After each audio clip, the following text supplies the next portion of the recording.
Ladies, I'm here on my show. Fuck the nerd community. Tired of this shit. I was recording this second NBA news and I got a little bit through and I guess I just accidentally ended it. The stupid nerd community. I'm blaming the nerd community. Bugs Bunny twisting out. But let's get to the NBA news, ladies and gentlemen. Oh, I'm tired of technology. But anyways, there's my 30-second rant on that. But let's talk about some NBA news. I go through the bit I was already talking about. But let's get into it. So the first thing, if you didn't watch my first NBA news, go watch that. But let's talk about this. Stop the yapping. The Warriors plan to bring Klay Thompson off the bench behind Brandon Podziemski next season, per at Jake L. Fisher. And quote, flashing forward, if Thompson had returned to Golden State, which he didn't, come to the Dallas Mavericks, that 3-year, $50 million deal that I talked about in the first NBA video, the Warriors had planned to bring him off the bench behind sophomore guard Brandon Podziemski, sources said.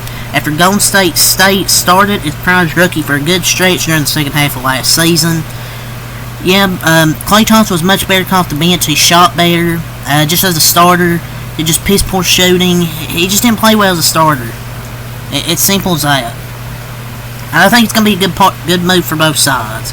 Klay maybe can find some good scenery there in Dallas. Maybe he'll find a shooting touch again, like he used to have in Golden State, where you feared Klay Thompson, where you feared Curry and Thompson. Said it's just Curry. Now it's not really Klay Thompson. Brandon Podziemski, I mean, he started pretty much nearly all the second half of last year. And I don't think it's ridiculous. I don't think we handled it poorly. And I guess I can see why he felt disrespected. Not the money, but the role. But Klay need to realize that he's not the same guy he once was. I see so many people in the comments like overreacted. Like, Klay's not the same guy he used to be.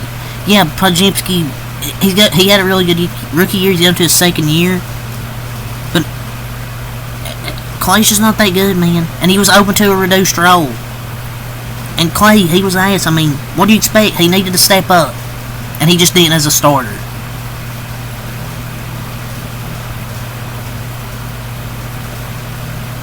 Even if he does cook, Podziemski, understand why Klay felt disrespected, but hey, if you're not the same guy you used to be, don't expect to be a starter.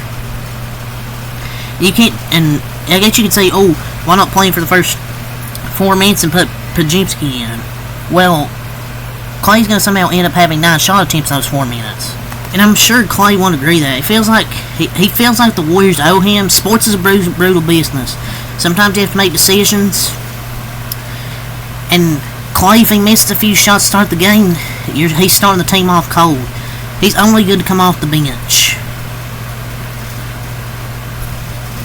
He rejected the 2 years, $48 million offered last summer and bet on himself. Ended up losing the bet by performing below par. And Klay was just horrific as a starter last year. Pollard, I think, is better as a starter right now. It was just a shell of himself, and he was better off the bench. And he's 34 years old. I'd rather test Podziemski having him as a starter than have Klay just sink it up. The Minnesota Timberwolves and Sacramento Kings are showing interest in Lauri Markkanen, per at Jake L. Fisher. And quote, in addition to Golden State, Sacramento and San Antonio have been the 2 other teams characterized by league figures with knowledge of the situation as strong possible suitors for Markkanen at this point. For the Kings to land Markkanen, NBA personnel believe the Jazz would reacquire Sacramento to part with Keegan Murray, and that might leave other trade options like Brandon Ingram as a more palatable outcome for the Kings. Minnesota has shown interest in Markkanen as well.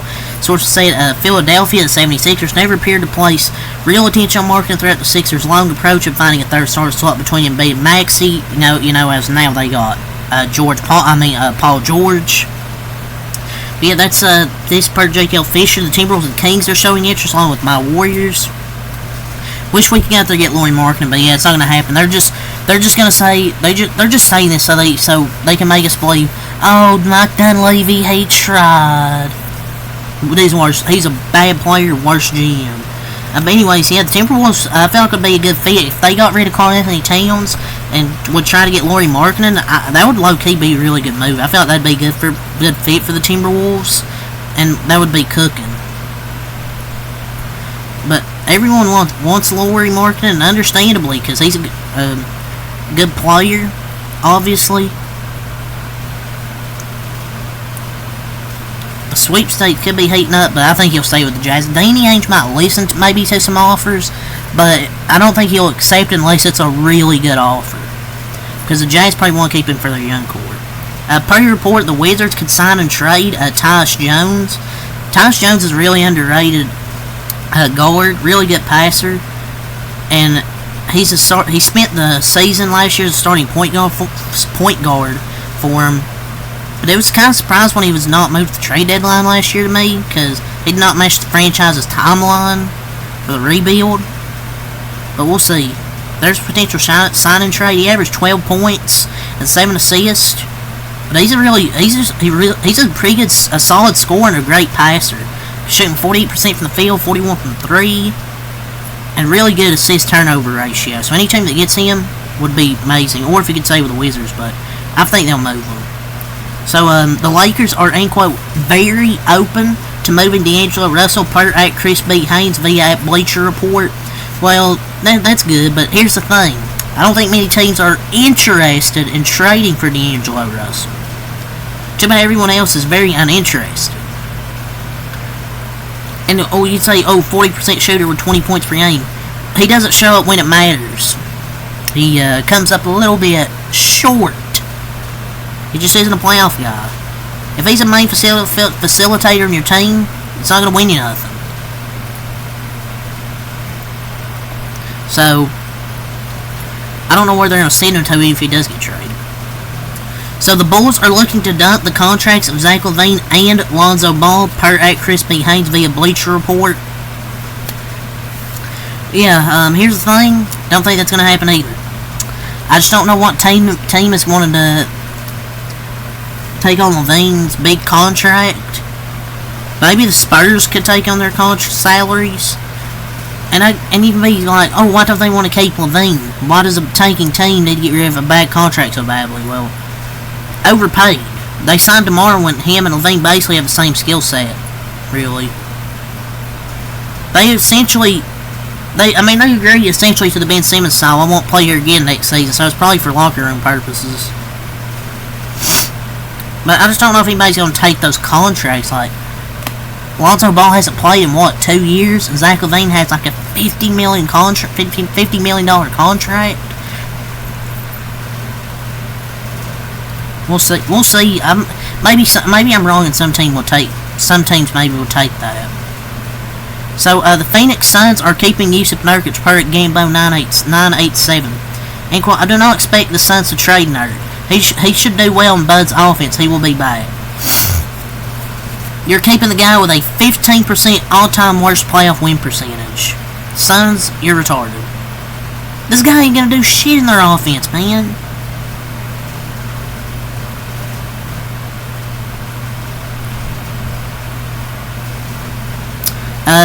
The Miami Heat believe that their team is good enough to contend at full strength, per FLA Sports Buzz. But an NBA official has spoken to the Heat, said Miami continues to say that while it wants to improve the team, it believes it has a roster good enough to contend if healthy.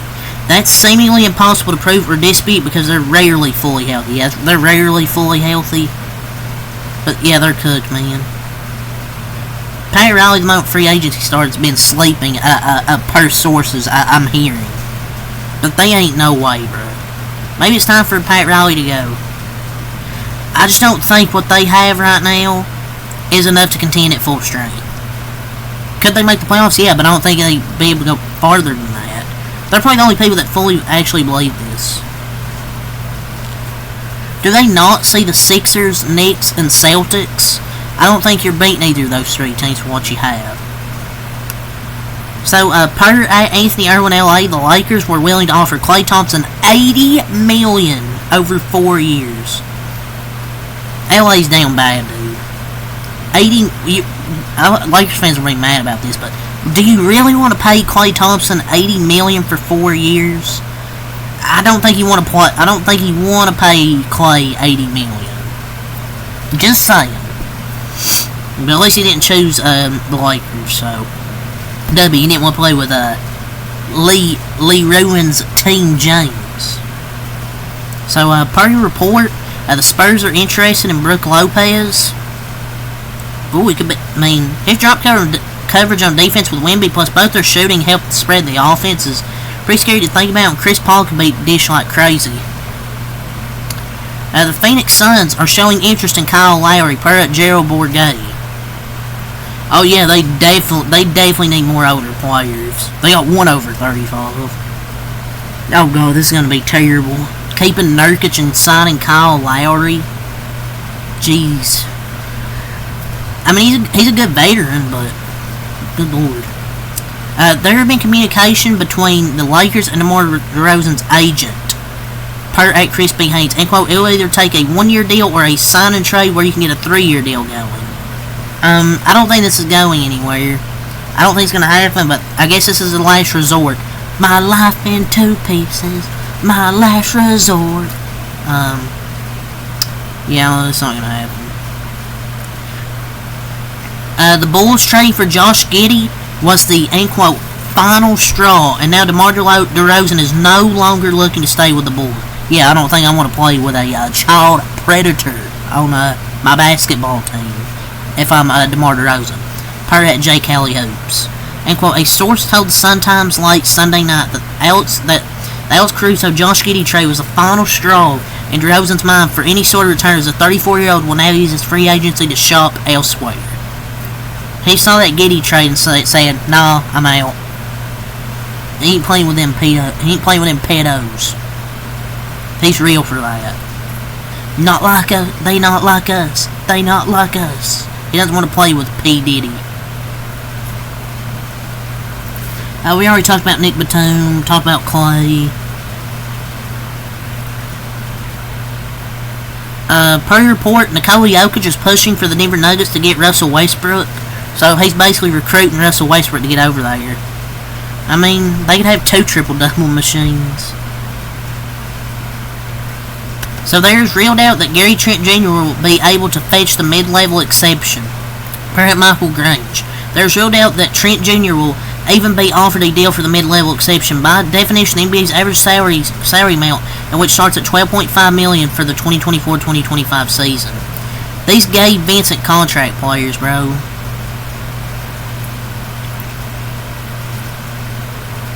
Tobias can get $26 million, but Gary Trent Jr. can't get the mid-level exception, dude. He's literally a pure scorer. Per report, the Lakers are interested in bringing Spencer Dinwiddie back. The only thing, yeah, that's bad. Per report, the Warriors and Spurs are trying to trade for Lauri Markkanen. If the Spurs made that happen, they would be dangerous.